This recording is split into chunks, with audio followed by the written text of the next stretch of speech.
go. We have Miss Wynn sitting in the studio with us. Y'all know Miss Wynn. She knows how to bring it too. Good evening. And we have our special guest with us today. And I mean, this young man. Oh, and by the way, y'all, and I'm going to see if our engineer has this thing down packed. But hey, we want to wish Mr. Darius Glenn a happy birthday today. I do appreciate it. I appreciate it. Normally they let me hear the sound effects. No, you can't hear it. Yeah. Mondo normally. Come on, turn it Mondo. so- Come on, Mondo. Look, Let Mondo, me try that again. Let me Let's go. try Let it me try again. that again. Try it again. All right. I'm gonna say to Mr. Darius Glenn, young brother that's out there doing some things, many of which you're gonna hear this evening. You're not gonna hear it all. You got to tune back in to hear it all, but also you got to follow this young man to see what else he's doing and what's happening. But want to wish you a happy birthday. Go ahead. There we go. There we go. There we go. Yeah, there we go. We ain't gonna cut his non-pay. No, you still got a check, Mondo. Still got a check. Hey, Darius, man, I want to welcome you to the Sit Down. Thank you, sir. Sit Down is a byproduct of Let's Talk Nation. Attorney Jackson and myself, along with our executive producer, Doc Polite, along with our engineer, Mr. Armando. We've been doing this thing, man, for 6 years now, and It's awesome. now we're just kind of wanting to create another space and a place. Yeah. Let's Talk Nation does its thing. That's when me and Greg talk trash. Greg is gonna be coming off with an offshoot of his own show that I got time today. Okay. So Greg gonna do what he does. And this is the Sit Down. This Sit Down, man, brings in folk to tell the audience, man, what you got going on, what direction you're going, if you need any help. And everybody needs some help sometimes. Everybody need help. Yes. Even though, and this is about you, but even though, man, shoot, you got the best help you could ever have, and I'm gonna speak about God first. Man. Yes. But then, one of God's soldiers, which just happened to be your brother, Yes. a good friend of mine, and I'm talking about none other than Bishop Derek McCrae. You got Yes. some backup, man. I do.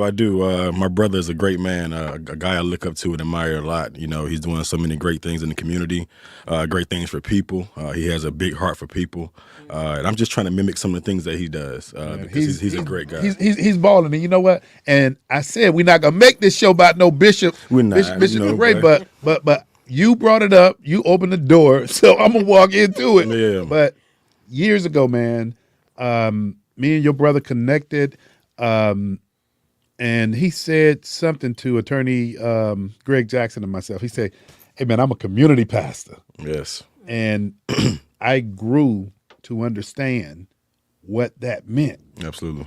And man, what that means is you're talking about pastors. You do it, and I'm not saying it's right or wrong, but you got some pastors that are gonna function within the four walls of their church. Yeah, you do. And I'm not, to each his own. Right. Correct. But man, you got some other pastors that say, hey, I'm gonna be in every space and place that I could possibly be to better my community, and that's where your brother's at. That's what he does. And, we have this saying at our church that we're bigger than a Sunday. And so we're always doing things outside Monday to Saturday. That's what really matters for us as a ministry, as a church. And so he does great things. I'm privileged enough to also work alongside with him as well. Okay. So not only is he my brother, not only is he my bishop, he's also my boss. And so he serves in those three capacities. They call them the 3 Bs, and just sitting in on meetings and everything and hearing about his heart to do things in the community and want to give so much to people and just show them a brighter side of life. It's inspiring. So I do have much respect and kudos to the bishop, the community Well, bishop. I guess a lot of that's rubbed off on you, man, because that's what you're here to talk about today. Absolutely. Is man, the things that you're doing out in the community, and I've seen you many a times in passing. Yes. And man, so much is going on, but one thing that really continued to stick out is, man, everywhere I go, I'm seeing that young brother. Yes, sir. And so, let's just start peeling this onion back a little bit. Miss Wynn, I want you to jump in here too. Okay. But man, you're doing a lot of things in the community. I know you're tied to the Experience Christian Center. Yes. You're tied to your brother. Yes. But you're out there in the community and you're putting your signature on some things. Tell us about that. I just understand that it's while my brother is catering so much to the masses, the big people, the population, the adults. I have more of a concentrated focus on youth, understanding just the importance of youth mentorship. Youth as myself. I was a youth at one time. I understand the importance of having relationships. Hey, hold up. I got to break him down. He said he was a youth at one time. I don't think I'm too. Listen, Mr. Rod, they tell me sometimes when I talk to the youth, they always tell me, they be like, Elder D, you old. They always, I be like, wait a minute. I be a little offended sometimes, but more than anything, I do understand there is I give them understanding there is a difference between myself and them, man. When I would say just not too many years ago, but when I was a teenager, definitely having those ones who poured back into me like my brother and people like Minister Chad McKendrick and people like Minister Calvin Young and Coach Kevin Davis and all those kind of people who reached out and poured back into me when I was a teenager. I'm just trying to return the same thing back to the community and just be that light and be that voice. And I love what you're saying when you talk about pouring back. Hey, Mondo, this young cat got me up here, man, laughing so hard, got me tearing up over here, man. Hey, come out when he was young, Okay, Yes. all right. It wasn't too far along, though, Mr. Ryder. I'm still young, so nobody don't think I'm old. I'm still a young one out here. But man, I love the words that you're using, man. I love them verbs, man. People who poured into you. Yeah. Talk about that, man. Your brother, and man, I gotta see. I'm gonna tell you, man. I love the work that your family's doing, and so I'm trying to. This is about you. Yeah. Yes. But I've heard somebody else that you related to use the word poured into a lot, and I see what you're doing. But talk about what it means to you for people to have poured into you. I've been to a lot, just my life, Mr. Rod. I grew up, I lost my father 8 years old. My father passed to cancer. And so I really didn't have that father figure. So my brother now, Derek and I, believe it or not, we're 18 years apart. What was my mama and my daddy doing? They did that. That's a long gap. Long gap. Long gap. Cat Williams broke the internet, man, but you about to break it here. Long gap. And so my brother and I are 18 years apart, and we also have a younger sister who's 5 years younger than me, 23 years younger than him. And so when my father passed, I was 8 years old. My sister was at the time 2, turning 3. My brother was around 26 years old. He was a growing man himself, establishing his family and everything. And, I just grew up with my mom. It was just my mom, Deatrice, and I really didn't have too many older people that kind of like talked and poured into me. But it was like, being surrounded around, because I don't have any uncles. Okay. My mom don't have any brothers.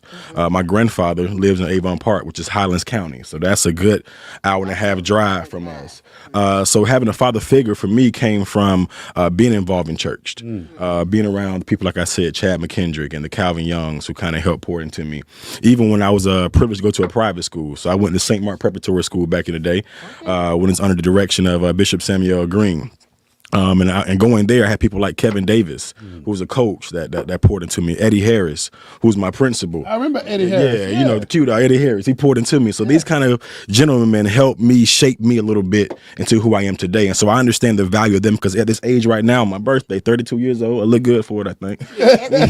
But at 32 years old, I still remember those names who had an imprint. And so I'm just trying to be that same person to so many other young guys out here, and even females as well, just being a light of hope, just teaching you about hope and that you can really be what you want to be if you put your mind to it. Man. Yes. And could you share a little bit, and your brother, he shared this with me, man, and I tell you, it definitely left an imprint on me from the perspective of when we have people that pour into us, and it's for them doing it, it's like it's natural.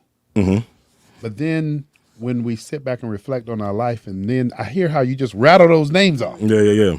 Those people really impacted who you are today. Absolutely.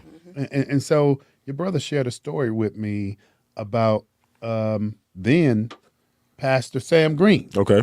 And how instrumental he was in really putting his arm around your family. Absolutely. And can you, I know it's Bishop Green now, and I know Bishop well from when he was pastor at St. Mark. Absolutely. He was very instrumental when I worked for Governor Bush with the Front Porch community and getting the faith community involved and getting them some resources, some dollars, so that all of a lot of the good that the faith community was doing back then, and they was tapping the well that was available to them, and the well being the church. Yeah. But what people and Bishop McCrae, my father-in-law, Pastor Richard King. Yes. I could also mention Pastor Hezekiah Bradford. Yes. Pastor Russ Beecham. Yes. I mean, there's a small knit of pastors. I mean, we all have our relationships that help me to understand what their challenges have been and what their challenges continue to be. And one of those challenges was the fact that they're doing what they need to do in the community, and it continues to be challenging. But the way that they can do it is by tapping the well available to them, and that well is the congregation's generosity.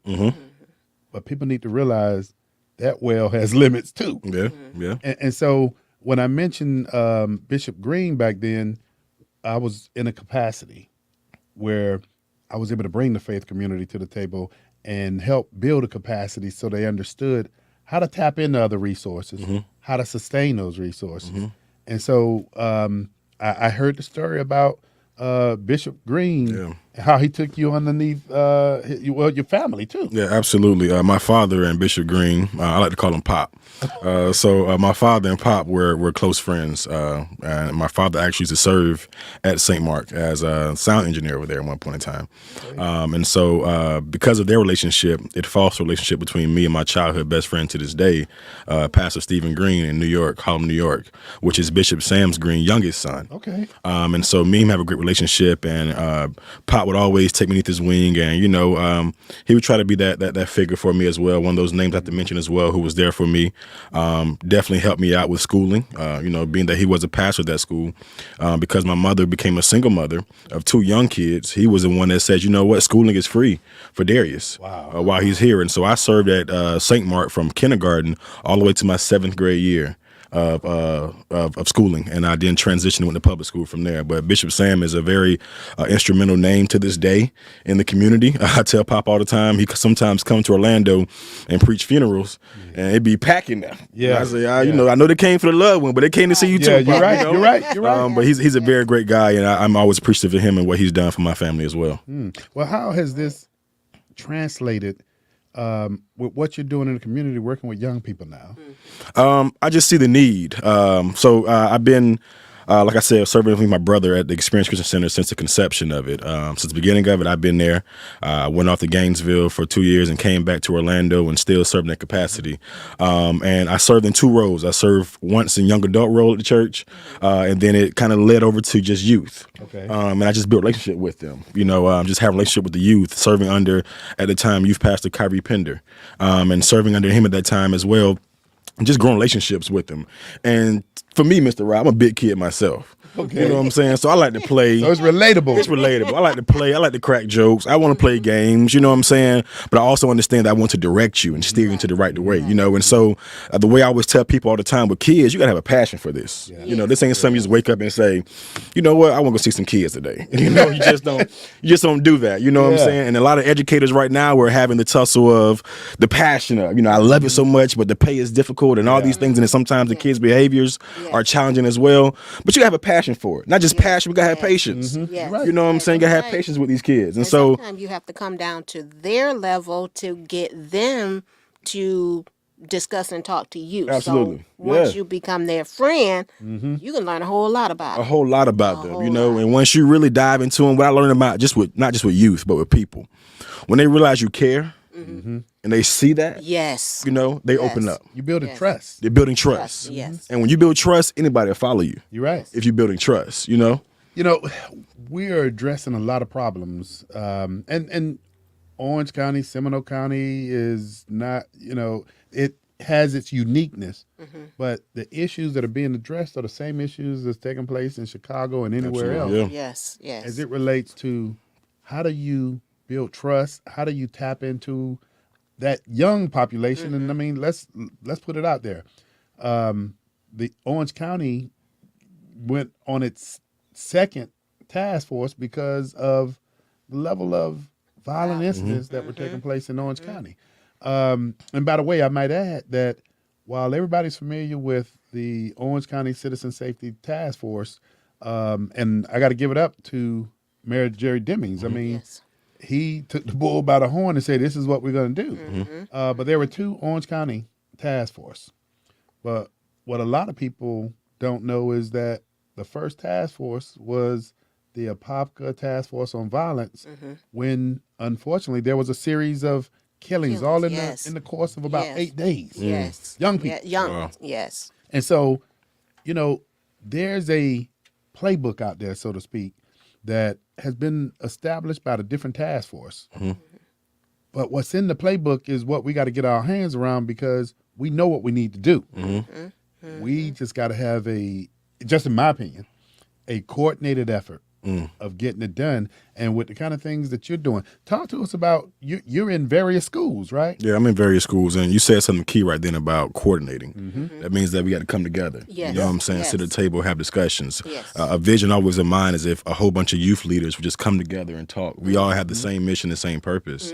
We're all trying to see a brighter and better future for our kids. Yes. So it'd be a wonderful thing if you had youth pastors, youth leaders, people who running nonprofit organizations. They're coming apart. People who are referees. You got high school coaches. You got all these people coming together, and we having a conversation to see how can we make things better for the greater cause of the youth. You're right. It would be a beautiful thing to see, but it takes us coordinating that. It takes us sitting down, finding our resources, because while one may have a resource, someone might have the relationship. Yeah. You know, and that means that, okay, you got the resources to make things happen, but you know them. Right. And they feel comfortable enough to you to follow you. So they're going to listen to what you're saying in a sense. But we got to bridge that gap and coordinate together. Boy, you know, I think it's going to come down to one word, and that word is humbling. Yes. Because, you know, we got a lot of moving parts out there. And I'm going to just go ahead and say this. In order to be out being effective in what's taking place in communities with providing services, no matter what service you're providing, you gotta have some kind of ego in yourself, because it's not an easy job. Absolutely. Yes. How do we humble ourselves to say we got to have a coordinated effort? And while we can see things in black and white as it relates to how it's supposed to be, we all know that it's not like that. We got to figure out, how do we have a better coordinated effort of coming together? And Darius, with the kind of things that you're out there doing, the things, and man, I tell you, when I look at you, I see your brother. I gotta be quiet. I get that since birth, Mr. Since Rod. birth. Birth to now. I always get that. You know Bishop McCray. You know Derek. I do. That's my big brother. But his leadership, your leadership, and I know there's a lot of people out there that are being effective in what they're doing, but we got to figure out, how do we pull all this together? I mean, you think about something, Mr. Rod. It takes something like this. I have this saying that I say that, you either choose to be successful or significant, right? Successful to me is self-gain. You care about yourself. You want to get all the credibility. You want to get all the knowledge. You want to be the one to eat from the table and be the one to disperse. Okay. But when you're being significant, you're trying to be impactful. Yes. And to be impactful requires more than one man. Yes, it does. It requires a team effort. Yes. They always say defense wins championships, right? I've never seen one man defend a team and win by itself. You're right. You're right. You're right. In You're any right. sport. You're You know what I'm right. saying? So it takes a collaborative effort to make it happen. So to be significant means we all got to come to the table. And we all got to be impactful. And we all got to figure the way to make this thing happen. That's the way to do it. So what does this table look like? I hear what question. you're Good saying, question. but what does this table look like? It's a diverse table. It's a diverse table. Okay. Like I said before, I think I mentioned earlier in the interview that it requires people like youth pastors. So let's talk to the community churches. Let's talk to the let our pastors, feel comfortable enough to let us come to a table and meet. There also are tons of non-for-profit organizations that cater towards mentorship. You have Lanes, you got I Hope Mentoring, you got Boys to Men Mentoring. You have tons of things that's happening out here with them. Have them at the table, right? Okay. Then we need some educators too. Yeah. Y'all is dealing with kids Yes. 8 hours a day. Yes. If you think Yes. about it, the child is with schools, with their school system and school administrators more time out of the day than with their parents. Yes. You're right. Because You're they right. sleep in half of the other hours, not the third of the day. So we need your educators to come. We need the teachers, the principals, the PE coaches to come out there. Now we know there's a whole bunch of city league teams going on. There's the Outlaws out here. You got the Lions. You got the Apopka team. Let them coaches come and sit down at the table. Let's figure out a massive plan that's going to make a difference for our kids. And because we all have what it takes. We all have the voice right now. And let's find a way to make it happen. Now, with all of those that are coming together at this table, which is excellent, but I also think you need to involve some of the youth as well, because they are out there on, I say, the front line more than what a coach is. Well, it depends on what area they're in. The kids are out there on the front line, and they should have a voice and a say on their communities, what makes them feel safe, what don't, And what their interests and are. what's it? And Yes. see, but that comes from us being involved already in our organizations, in our communities, in our ministries. I'm a youth pastor of a church at ECC, so I'm already involved with my kids there already. So I know the needs, know the concerns, know the things they're plagued with, know the issues their parents are facing and dealing with as kids. So I can come to this roundtable discussion with, hey, I got ECC news. Yeah. You know what I'm saying? Yeah. Right. And then someone else can say, well, I got Robbinswood Middle School news, and now we can see all the news that we got together and see the community that we all serve in. Now I see, okay, you got Robbinswood ECC. That's Hawaii. That's that area over there. Right. Y'all team up. Okay, you said Apopka, a middle school, and what church over there? Pastor Hezekiah Bradford Church. Yeah. Y'all partner up. But we all together talking and making things happen and trying to see a brighter future for our kids, because it's going to take a massive effort Yes, and a massive you're right. plan. You're And right. you know what? You developing that plan, and I'd be remiss if I didn't throw FEC and what FEC, Florida Economic Consortium's master plan, and that master plan is to harness the energy that's out there with all these different organizations. You brought up I Hope Mentoring. Marcus, yeah. Boys to You Men. got Boys to Men. You got King Solomon. Yes. You have Morgan Ministry. I mean, and My brother's keeper. yeah. Yeah, And yes. so when we have those organizations, FEC was created because you got the large community-based care organizations that are out there that are organized, funded, and put in statute by the legislature. But when you look at small organizations, when you look at faith-based organizations, when you look at mom and pop organizations, there's no entity out there that's pulling all of those organizations together, basically being the funding arm, saying, hey, look, we understand your capacity. We want to help you build capacity. But based on your past performance, we see where you're going. We see what you've done. And we want to assist, not just financially, but from a regulatory standpoint, too. So as you grow, you can go to other organizations Right. and get the resources. And see, what people don't understand is helping people is an industry. Yes. And there's been organizations, and I don't knock them. I think they have a space and a place too, but they've been doing this for decades, and they're serving the same people that we're Community. talking about right here, right now. The only difference is these smaller mom and pop organizations haven't come to pass to the extent that they've made it into an industry Yeah. of serving people. That they're bringing people on and they're training those folk. You got CEOs of not-for-profit organizations that are providing same service to the same kids we're talking about, and they've created an industry. They got 401ks. They're paying their mortgages. They're sending their kids to college. But we see mom and pop organizations just, struggling to get by. You know, but they're doing the work. Yeah. They're on the ground. There's no question about the level or the quality of the work that's being done. But some of the things that are not in place is capturing the data, measuring what Yeah. you're doing, looking at the outcomes. We know all the inputs that are going in. Yeah. What about the outcomes? Right. So Right. you're in some schools, man. Where are some of the schools? That So I'll be out there with Principal Sam Danner. Okay. Out there at Carver Middle School. I'll be out there a lot with them. We do a lot of servicing for them. I also do a lot with Hawaii Elementary, Principal Jenkins out there as well, and serving with her parent liaison, Ms. Lisa Hardiman. Shout out to Ms. Lisa Hardiman.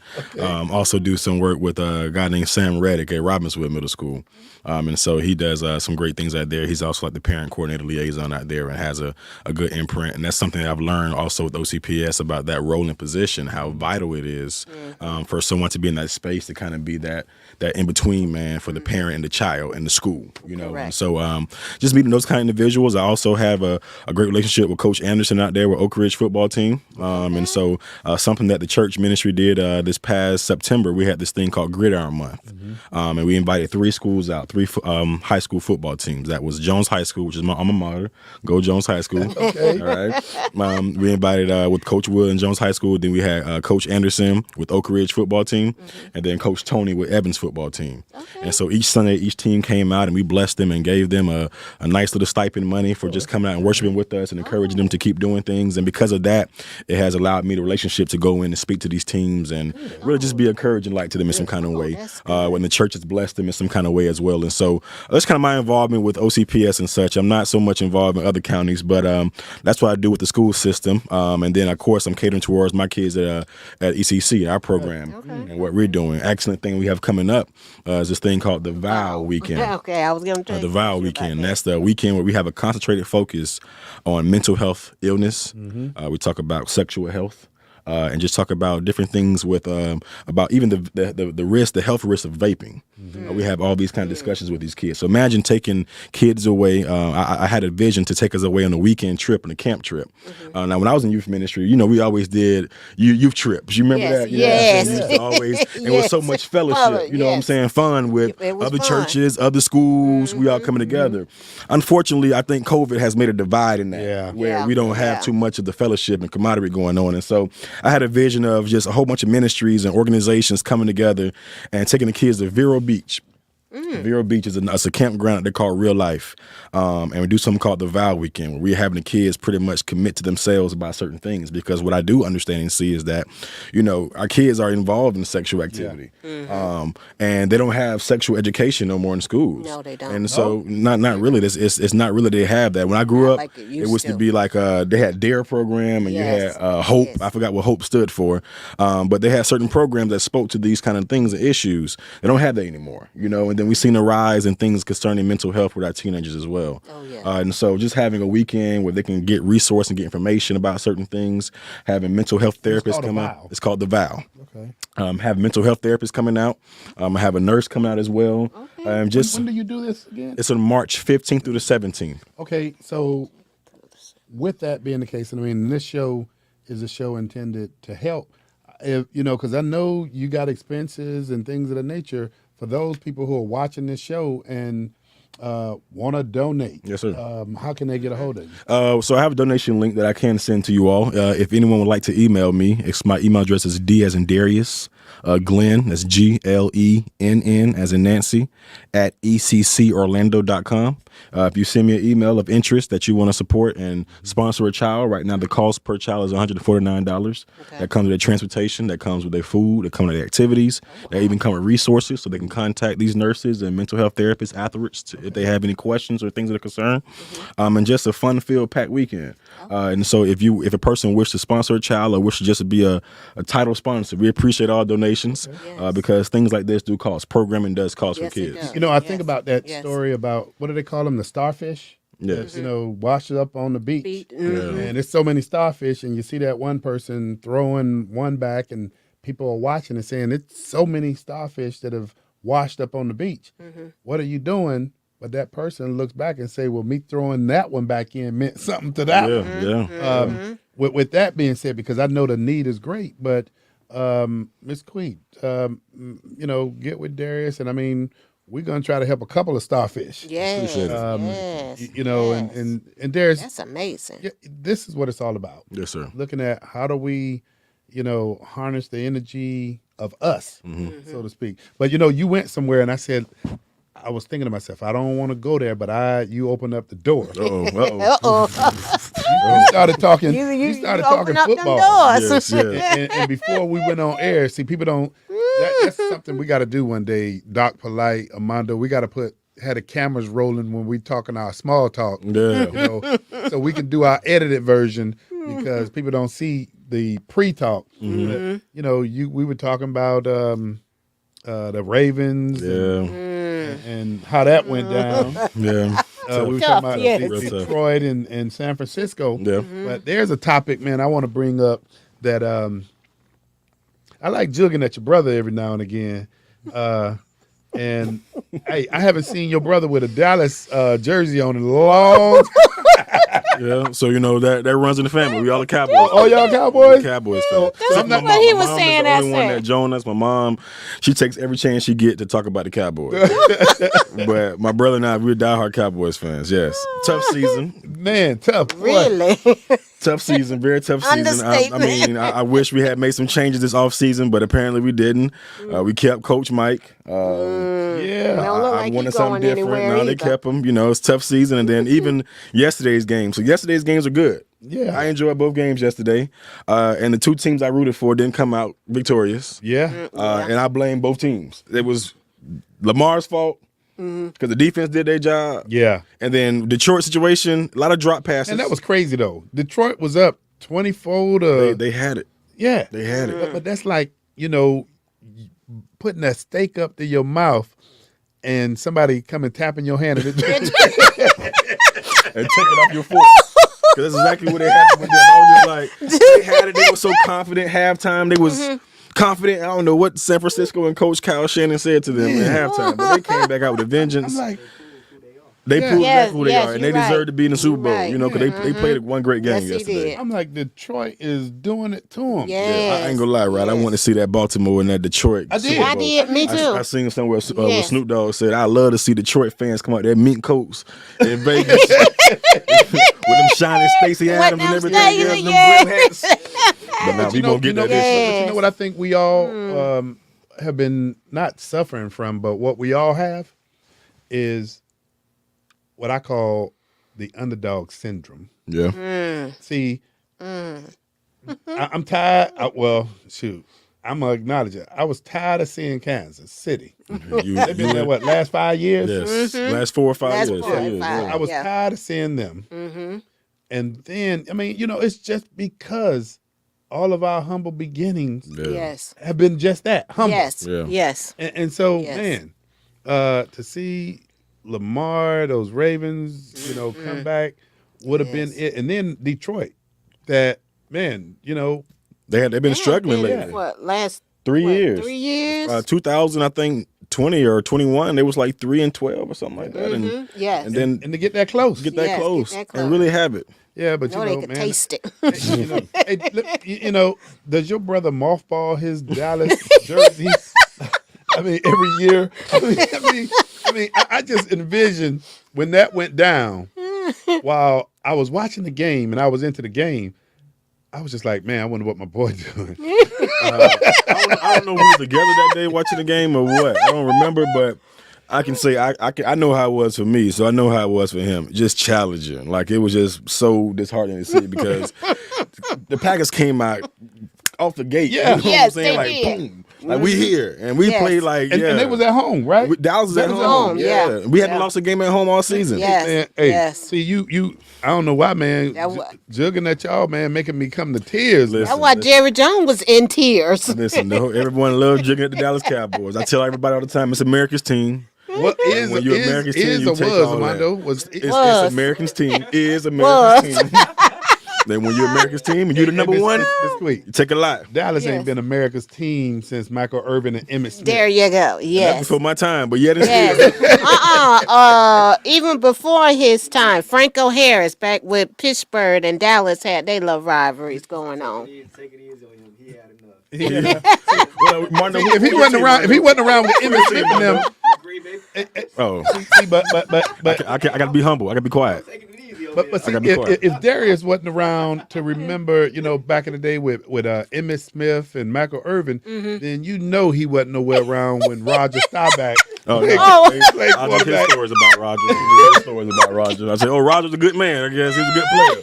I ain't get a chance to see him, but they say he stood for the Cowboys strong, so Yeah, I'm he all for did. that. You He twofold. did. 'Cause I'm gonna tell you twofold because you can work with those young people, and you're in the studio with some old folks, and you are relatable, man. Yes. I mean, Yes. you know how to come across, and there's a third category of which we're not there yet. But boy, if you threefold to where you can relate to those young people, relate to us wise folk, and then the senior citizens, man, you can be. Listen, I love some senior citizens. You hear me? I love the older folks.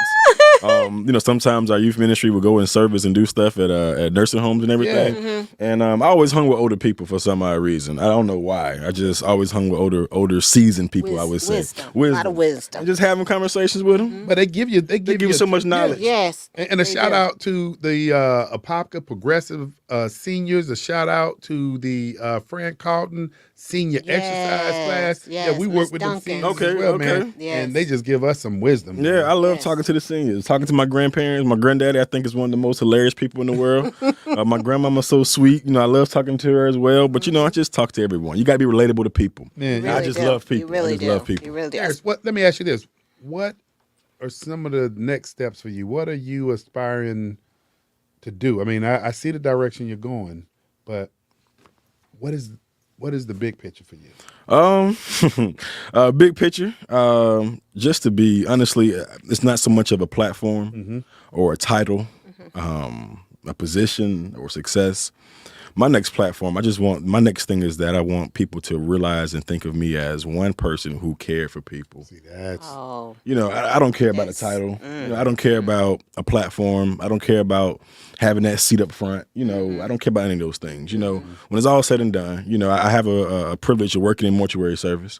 So, I see the dead all the time. And I you think, can go ahead and get that advertisement out, man, because I know who you work for, and boy, she's been a soldier in the community. yes, boss lady Helen Zander. I call her Godma. Helen Zander's with Marvin C. Zander's funeral home in Apopka, Florida. Yes, shout out indeed. to her as well and what she does, and Yeah. really being that person to help teach me a lot about the industry and whatnot. And so, but I'm always constantly around, the deceased, and it makes you think like, I'm always in funeral services, and what are folks saying about you? And you can't hear none of that. Right.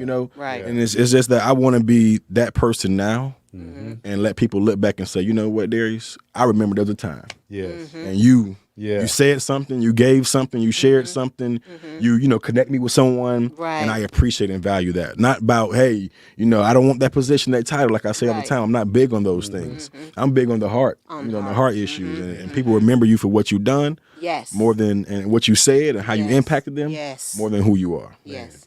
Boy. As Sanders would say, the people's choice. The people's choice. That's what they are. Yes. The people's choice. Yes. When we talk about working in communities, talking about community, you're a community pastor.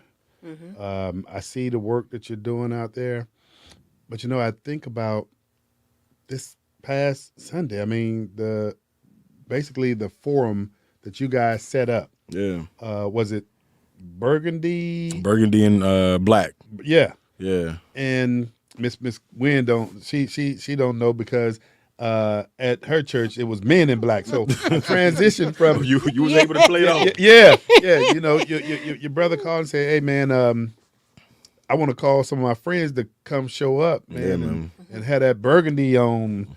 And I said, "Brother, all you got to do is call me one time." So I went over, man, and I mean packed house. Yeah.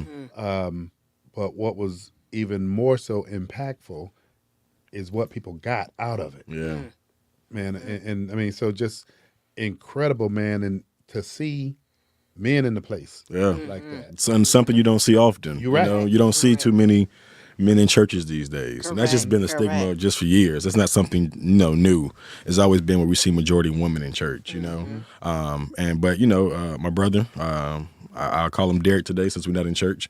So please forgive me. But, my brother Derek, he said he had a vision from God, just see men in the house. And he just made a axe to some of the leaders and men in his church. He did his personal invites, and we all worshiped together. And there was nothing special about it, just a time of just great fellowship amongst Yeah. men. And Yes, it's good to yes, see. that's the best. I look to my left, look to my right, look behind me, and I just see men everywhere. Just a good thing that we had. And so that's more of what the community needs to see, more of what our kids need to see. Yes. You're right. You know what I'm saying? And men being, because, I look at church as something special, especially as a father, because you're allowing your family to see you in a vulnerable space. Right. Church is a You're vulnerable right. space where You're you're right. worshiping, you're praising God, and they get to see dad and something like different. Like with my daughters, they know daddy love God. You know what I'm You saying? got two girls too, by the way. Two girls, I got an 8-year-old and a 6-year-old. And they something beautiful. Stay tuned. Stay tuned. I got something beautiful. Mr. I Love. got a 21-year-old and a 17-year-old. R&R. Rough Okay. and ready. Yeah. Yeah, my Peyton and my Royce, they keep you busy at all times. But, you know, they know that dad loves God. You know, taking them to school in the morning, I give them the privilege to listen to Ricky Smiley Morning Show. Because I actually had this conversation one time. I told a friend, I said, you know what's crazy to me? I said, I recall when I was their age and my mom was playing Tom Joyner Morning Show. Man. Yes. And Jay Alexander and Myra and Tom Joyner and Ricky Smiley, not Ricky Smiley, but Tavis Smiley. Yes. And all those people was what I remember. Mm-hmm. And so we was driving to school one day and one of my girls was singing the Ricky Smiley thing. It's Gary, I'm going to hit you with the T. And I was just like, look at y'all know about radio stations. Yeah. But, you know, I play that for them in the morning. But then when they go to that secular music, they be knowing the songs too. They know it. It make, Yes. it make me mad sometimes. Yes, they I go do. straight to the gospel music. Yeah. And I play the gospel. We do our prayer in the morning and everything because I want my daughter to know that at the end of the day, Daddy love God. That's it. Yeah, that's it. Daddy loves That's God. it. He's That's a it. lover of Christ. There's, you And know, you're you said, teaching them you well. said something, man, and I got to back up a little bit, man, because I don't want to run out of time. Absolutely. The men that showed up at the burgundy, maroon, and I mean, they were president accounted for. Yeah. I also, like I tell your brother was joking with me saying, man, I hear you preaching Sunday. And I told your brother, hey, man, look, I'm not a preacher. Mm-hmm. I stay out of y'all lane. I stay out of y'all lane Right. out of respect. Mm-hmm. And I have a certain unique set of skills that I can bring to fruition. And I ask the men of the cloth, stay out of my lane. You know, We all got a lane yeah. here. But you know, your brother, man, was doing some teaching, man, and one of the things, and I'm not getting in his lane. I'm just gonna go based on my observation. Then I'm gonna convert it to what I know. Okay. But just the conversation, man, about Gideon and the fact that, and I ain't taking us to church, but I use it and I think about it from the perspective when you look at the men that showed up at your brother's Services. church service. But then Pastor Richard King had a service, Men in Black. And while we aspire to have them places full of men, and we're going to continue to be optimistic. But I think about Gideon and the fact that there was 135,000 plus, what do you call it, Mennonites? What Midianites. Mennonites. Uh-huh. And then there was 32,000 Israelites. And God told Gideon, you don't need all of them to win. Right. And so he started waning it down to where they wound up with 300 to fight an army. And I think about it from the cavalry perspective. Okay. Man, when the call goes out, whether it's Pastor King, Hezekiah Bradford, Bishop McCrae, and I can keep going on and on, I've learned now, man, the brothers that show up, those are the ones I want to go to war with. Yeah. Those are the ones that I want to have my back. Yeah. And I saw, man, those brothers that showed up at the service, and when I say brothers, and I like to be real precise with this, I got brothers that don't look like me. Right. Dick Batchelor, who was at the service, somebody I consider a brother. Okay. If we have the same interest that we're gonna get together to do good for other people, you're my brother. Absolutely. And so, man, the teaching that you guys are doing out there, man, while when I translate it, man, we got to have a cavalry coming too. Yeah. And man, the work that's taking place over there and what you're doing with young people. And I know Miss Wynn is going to be having some more conversation with you because we got to harness our resources. We got to look at how do we get the results we're looking for? Yeah. How do we get the outcomes? Correct. Yeah. We hear people all the time say, oh, I served, I done served 100 kids last year. And that's good. That is. But I'm not so much interested in the numbers as I am the outcome. The impact. Yes. And so, you're doing some good work, and I want to appeal to those that are watching. You say, how much does it cost to sponsor a kid? A child is 149. And this is the vow. This is the vow. This is the start of. I specifically did it at the start of spring break weekend. So OCPS going spring break March 15th. That's the start of it that Friday. Yep. And so we're going to meet at a mutual location and bus all the kids to Vero Beach together. And we're going to be there Friday, Saturday, and come back on the Sunday with a lot of empowering sessions. We're already just about in February, so Yes. if you want to February help, 3rd. and let me just put this appeal out. If you can just help one child, One child. Yes. $150. Yeah. So how long are y'all over there? Friday, Saturday, Sunday. Man, shoot, that's a deal. Yeah. That That's is. the deal. That Feeding them is. food, good, and it's not no little hamburgers and French fries. They're getting chicken Alfredo and the whole night. It's chefs on duty to give them some real deal meals. So let me ask this wow. question. Can parents, no matter where they're geographically located, can parents from Apopka contact you Yes. and get their kids? It's the more the merrier. It's not limited just to a certain demographic of people, Okay. or a ministry or anything. It's open to anyone who wants to be a part. One thing I love about what my brother does with the church is that he always say you don't have to be a member to serve. You know, and so if anyone wants to be a part and wants to bring their kids, whether you're from Apopka or you were in Claremont or you in Groveland, bring your kids. Okay. Bring them So along. so with wow. the sit down, Miss Wynn, the sit down is we're going to sponsor a few kids. Okay. But then for the next show with my buddy and partner in crime, Attorney Greg Jackson with Let's Talk Nation, we're going to step forward and sponsor some kids with that as well. Thank you. I'm gonna reach out and I'm not gonna call any names and put folk on the spot, but I'm gonna be making some phone calls. Yes, he Of will. course. To ask. I mean, because every little bit, just like that starfish, Yes. it matters to that. But let people know, because there's some other important things that we need to do when we hear things about this. People want to know about ratio chaperones and things of that Yes, nature. Speak to yes. that, Darius. So if you want to be in the chaperone, that's also welcome as well. And I am suggesting and recommending to organizations and ministries that if you're coming along, you can come along. I had a parent reach out to me who isn't a member of our church and said, I just want to come along. And I was like, hey, feel comfortable to come along, because what I do have them do is sign permission slips, because we do have intense important. conversations. That's important. Yes. And we talk about the things that I tell people all the time. I say the parents and youth leaders, hey, we talking about the things that's taboo that they don't talk about too much Correct. amongst adults. Gotcha. We're going to have those hard conversations, because the reality of it is they're learning in the streets anyway. Exactly. They're learning amongst their peers anyway. Yes. So how about we talk to them about it as well and steer them in the right direction about what they are already hearing about or dealing with and facing. And so chaperones are welcome. We have lodging stay for chaperones. Okay. We have lodging stay for as well as the kids. Let people know how to get a hold of you again. What's that email address? Email address is D as in David, Glenn, G as in Go, L, E as in Edward, N as in Nancy, at ECCorlando.com. If you email me, I send you a link for donation, also a registration link as well if you want to kid. And it is the vow. It's the vow weekend. You commit to yourself. Commit to yourself. Commit to yourself. Hey, Darius, man, I want to thank you, man, for coming on the sit down. You're definitely going to be welcome again. Thank you, sir. Miss Queet has been having conversation with me. We want to see how we can partner and work with what you got going on, man. Yes, sir. I do appreciate it. Thank you for the invitation. And as always, Mr. Rod, I always tell you thank you for being who you are in the community. Man, hey, thank you. I want to say one thing, Mr. Love, before we air off.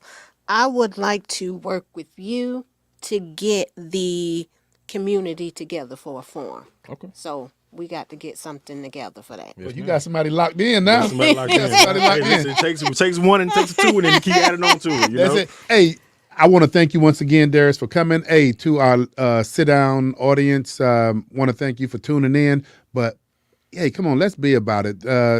If you would, please, if you can, sponsor one child for the vow, and that takes place spring break, March 15th Through the 17th. through the 17th. Yes. And we're already in February, y'all, so don't hesitate. For those golf buddies of mine, and, I'm going to be down to earth. For my cigar buddies, I'm going to be reaching out to y'all to see if we're going to be sponsoring some of these young folk. But once again, Darius, man, thank you for what you're doing in the community. Thank you, sir. You're always going to be welcome back. Miss Wynn, I don't have to tell you. You know what you need to do. Yes. I'm Hey, on tune it. in next week to the sit down. And hey, man, it doesn't get any better than this. People who are putting the best foot forward in the community. We'll see you next week on the All sit down. right. Have a good one.